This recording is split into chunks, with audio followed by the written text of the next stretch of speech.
आज जो हम क्वेश्चन देखेंगे वो चैप्टर नंबर 11 के हैं या अध्याय 11वें के हैं। इस चैप्टर में से मैं कुछ मेन क्वेश्चन ही करा रहा हूँ जो एग्जाम बेस से पूछे जाते हैं और उसके आने के चांसेस है।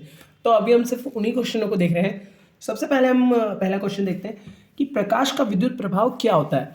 तो ये क्वेश्चन 2 नंबर के हिसाब से आता है, तो उसी को 2 नंबर के हिसाब से लिखते हैं। तो जब किसी धातु के पृष्ठ पर कम तरंग दैर्ध्य का दृश्य प्रकाश आपतित होता है तो धातु के पृष्ठ से इलेक्ट्रॉन उत्सर्जित होने लगते हैं। इस घटना को हम क्या कहते हैं? प्रकाश का विद्युत प्रभाव। अगर इसका समीकरण देखा जाए तो प्रकाश विद्युत प्रभाव का समीकरण आइंस्टीन ने दिया था और इसका मान था 1/2 mv²।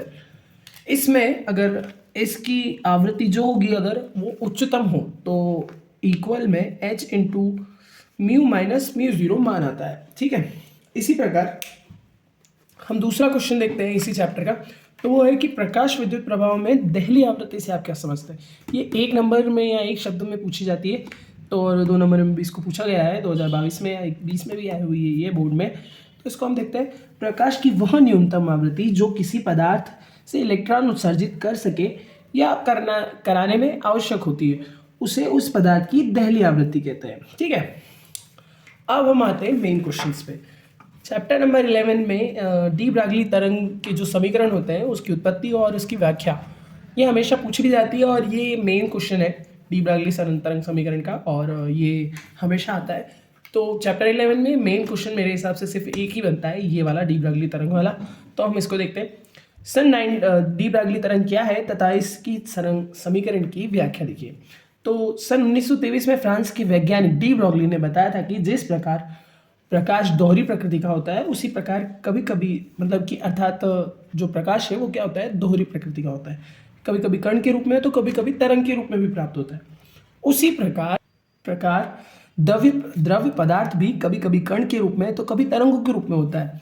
इन्हीं तरंगों को डी ब्रागली ने द्रव्य तरंगों का नाम दिया। ठीक है, उसने बोला था कि प्रकाश जिस प्रकार दोहरी प्रकृति का होता है तो पदार्थ भी क्या होता है कि दोहरी प्रकृति का होता है। और उसमें से कभी कभी वो पदार्थ भी क्या है कि कण के रूप में होता है और तरंगों के रूप में भी प्राप्त होता है।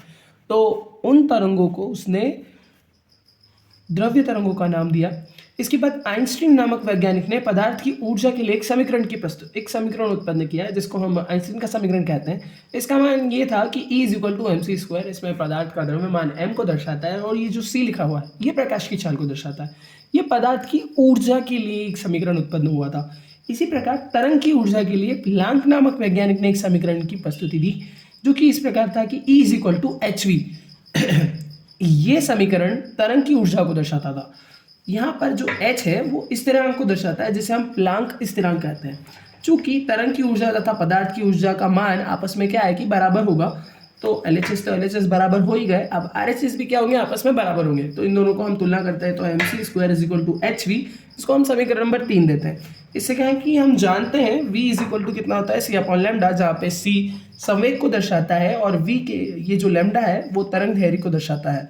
ठीक है, अब इस v के मान को हम समीकरण नंबर 3 में रखते हैं। तो हम v की जगह रखते हैं h × c/λ = mc²।